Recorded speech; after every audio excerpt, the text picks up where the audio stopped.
বন্ধুরা, আমি পাই তো তোমাদের সঙ্গে চলে এলাম একটা নতুন রেসিপির সঙ্গে। সবাইকে জানাই স্বাগত। তো বন্ধুরা, আজকে আমি বানাবো মোচা ভাজা। তো মোচা ভাজার জন্য এখানে নিয়ে নিয়েছি একটা মোচা, এখানে নিয়েছি নারকেল, এখানে রয়েছে আলু একটা, এখানে আছে আদা, এখানে পেঁয়াজ দুটো ছোট্ট সাইজের, এখানে নিয়েছি কয়েক কোয়া রসুন নিয়ে নেবো। তো আজকে কিভাবে রেসিপিটি বানাই, তো পুরো রেসিপির সঙ্গে থাকতে হবে বন্ধুরা। ততক্ষণে এগুলো কেটে বেছে আবার তো তোমাদের সামনে চলে আসছি। কাটা হয়ে গেছে, তো আমি এখন এই মোচাটা সিদ্ধ করতে বসিয়ে দেবো বন্ধুরা। তো দেখো এখানে একটা কড়াই বসিয়ে দিয়েছি, কড়াইয়ের মধ্যে এই মোচাগুলো সব দিয়ে দেবো, দিয়ে কিছুক্ষণ ধরে আমি এটা সিদ্ধ করে নেব।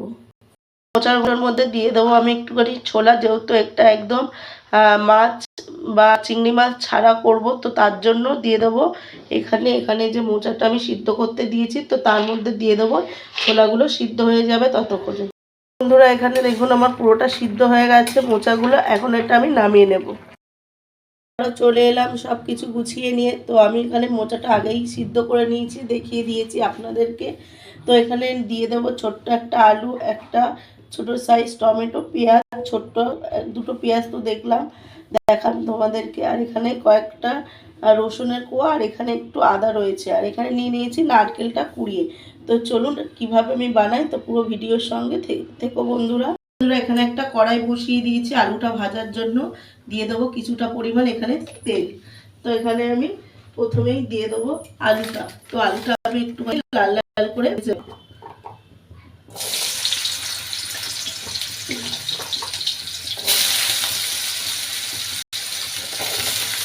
এখানে সবগুলো দিয়ে দিলাম, এবার একটু নাড়াচাড়া দিয়ে দেবো। এইভাবে একটুখানি নাড়াচাড়া দিয়ে দিলাম। তো এর মধ্যে দিয়ে দেবো অল্প পরিমাণ একটু লবণ, দিয়ে দিলাম, যাতে আলুর মধ্যে ভালো করে লবণটা ঢুকে যায়, ওই জন্য দিয়ে দিলাম। তো এর মধ্যে দিয়ে দেবো এখন অল্প একটু হলুদের গুঁড়ো, তো দিয়ে দিচ্ছি এখানে অল্প হলুদের গুঁড়ো দিয়ে ভালোভাবে লাল লাল করে ভেজে দেবো।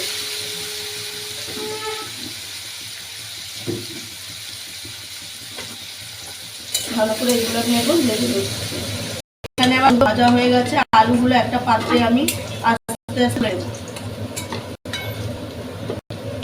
আমি সব আলুগুলো কেমনভাবে নিয়েছি, সব আলুগুলো এইভাবে তুলে নিয়েছি। তো এখন এর মধ্যে দিয়ে দেবো কিছুটা পরিমাণ জিরে। তো জিরেটা আমি ভেজে তুলে নেব। তো এটা আমি একটুখানি শিল পাটাতে গরম মশলার সঙ্গে এটা আমি বেটে দিয়ে দেবো। তো অল্প একটুখানি জিরে আমি ভেজে এখানে তুলে নিয়েছি। তো খুব বেশি ভাজিনি, একটু হালকা হালকা করে আমি ভেজে দিয়েছি। তো এটা এখন যেটুকু জিরে এখানে রয়েছে, তো এটা ফোড়ন হিসাবে এটাই দিয়ে দেব, আর একটু লাল লাল করে এই জিরেগুলো ভেজে দেব। এখানে দেখুন জিরেটা আমি একটু লাল লাল করে একটু কালো কালো হয়ে গেছে, তো পুড়িয়ে নিয়েছি। এর মধ্যে দিয়ে দেবো এখন কুচানো পেঁয়াজ। এর মধ্যে দিয়ে দিচ্ছি কুচানো পেঁয়াজ। তো পেঁয়াজগুলো দেওয়ার পরে একটু নাড়াচাড়া দিয়ে দেবো।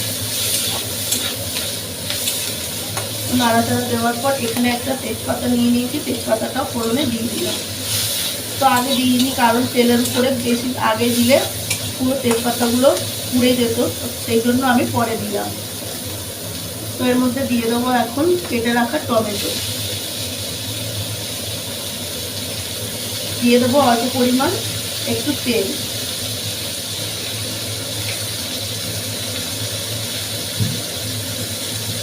তো দিয়ে দেবো এখন একটু লবণ। তো আমার পরিমাণ মতো আমি এখানে লবণটা দিয়ে দিলাম। তো এখন একটু নাড়াচাড়া দিয়ে দেবো।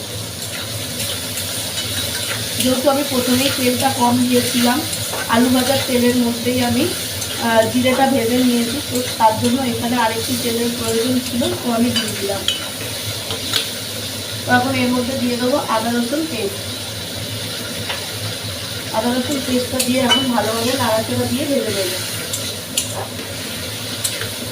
এইভাবে একটু ভালো করে ভেজে দেবো। এর মধ্যে দিয়ে দেবো এখন পরিমাণ মতো হলুদের গুঁড়ো, দিয়ে দেবো লঙ্কা গুঁড়ো। তো খুব বেশি লঙ্কা লাগবে না, যেহেতু আমার এই রান্নাটা বেশি লঙ্কা দিলে ভালো লাগে না, তো এখানে আমি অল্প পরিমাণ একটুখানি লঙ্কার গুঁড়ো দিলাম। তো যারা লঙ্কার গুঁড়ো না, যেসব বন্ধুরা খান না, সেসব বন্ধুরা এখানে কাঁচা লঙ্কাও ইউজ করতে পারে। তো এখন এটা আমি একটু ভালোভাবে নাড়াচাড়া করে মশলাটা ভেজে নেব। এর মধ্যে দিয়ে দেবো আমি কুড়িয়ে রাখা নারকেলটা আমি পুরোটাই দিয়ে দিলাম। তো এখন নারকেলটাও এই মশলার সঙ্গে ভালোভাবে একটুখানি ভেজে ভেজে নিতে হবে, নাহলে ভালো লাগবে না। এটা একটু ভাজা ভাজা না হলে নারকেলটা অন্যরকম কাঁচা কাঁচা স্মেল আসবে। তো একসঙ্গে আমি মশলাটার সঙ্গে কষিয়ে নিলাম।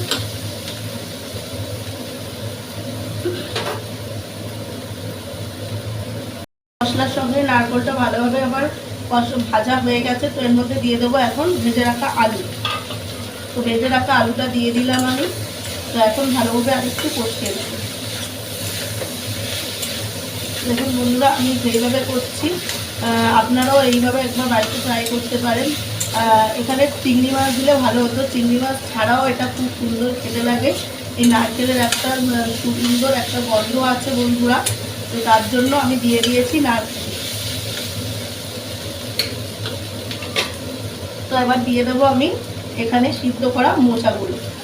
তো সিদ্ধ করা মোচাগুলো পুরোটাই দিয়ে দিলাম। দেওয়ার পর একটুখানি নাড়াচাড়া দিয়ে দিতে হবে। এইভাবে আমি একটুখানি উপর নিচ করে সব জায়গায় মশলাটা যাতে লেগে যায়, তো তার জন্য একটু উপর নিচ করে দেখো মাখিয়ে দিচ্ছি। মাখিয়ে দেওয়া হয়ে গেছে। তো কিছুক্ষণ আমি ঢাকা দিয়ে রেখে দেবো।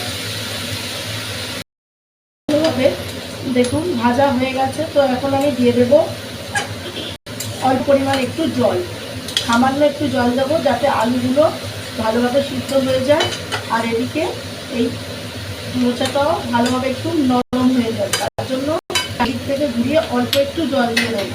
তো খুব বেশি আমার জলের প্রয়োজন নেই, তার জন্য অল্প একটু দিয়ে ঢাকা দিই। আমরা এখানে পুরো জলটা শুকিয়ে গেছে। তো এখন দেখুন, তো এটা যেহেতু ভাজা বললাম যে মোচা ভাজার রেসিপি, দেখো এটা একটুখানি সামান্য গামাখা থাকবে, একদম এখানে থাকবে না। দেখো এর মধ্যে দিয়ে দেবো এখন পরিমাণ মতো একটু চিনি। তো এটা যেহেতু অন্য কিছু চিনি মাছ বা মাছের মাথা দিয়ে হচ্ছে না, তো তার জন্য এখানে একটুখানি আমি চিনি দেবো। তো আর একটু দিয়ে দেবো। একটু চিনি না দিলে এটা ভালো লাগবে খেতে বন্ধুরা, ওই জন্য আমি এখানে একটু চিনি ইউজ করলাম। তো তোমরা চাইলে এটা ইউজ করতেও পারো, আবার নাও করতে পারো বন্ধুরা।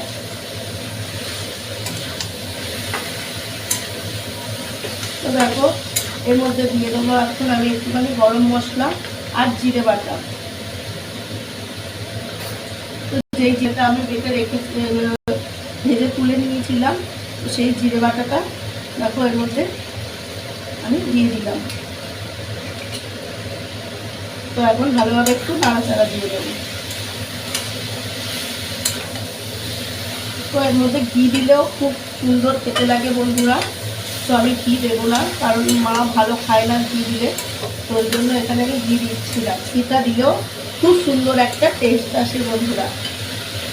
দেখো চিনিটা দেওয়ার পরে একটু জল জল বেরিয়েছে, এই জলটা আমি পুরোটা একটুখানি আমি দিয়ে দেবো এখানে গরম মশলা। অল্প পরিমাণ একটু গরম মশলা দিয়ে দিলে এর টেস্টটা ভালো হয়, তো তার জন্য আমি অল্প পরিমাণ একটুখানি দিয়ে দিলাম গরম মশলা। তো এখন এটা ভালোভাবে নাড়াচাড়া দিয়ে দেবো। দেখো ঠিক আছে, এটা এরকম একটু থাকবে ভাজা ভাজা। তো এর থেকে বেশি শুকনো করলে আবার বেশি ভালো লাগবে না। তো এখন এটা আমি দেখো নাড়াচাড়া দিয়ে নামিয়ে নেব। আমার এই রেসিপিটি নামিয়ে নিয়েছি। দেখুন তোমাদের সামনে আমি নামিয়ে নিয়ে চলে এসেছি। তো আজকে রেসিপিটি তোমাদের কাছে কেমন লাগলো একটুখানি কমেন্টে জানিও বন্ধুরা। আর ভালো লাগলে লাইক কমেন্ট শেয়ার সাবস্ক্রাইব করে দিও। আর বন্ধুরা আমার চ্যানেলে নতুন বন্ধু হয়ে থাকলে একটুখানি চ্যানেলটিকে সাবস্ক্রাইব করে পাশে থেকো। টাটা বন্ধুরা, ততক্ষণে সুস্থ থেকো, ভালো থেকো। আবারও দেখা হবে নতুন কোনো একটা রেসিপির সঙ্গে।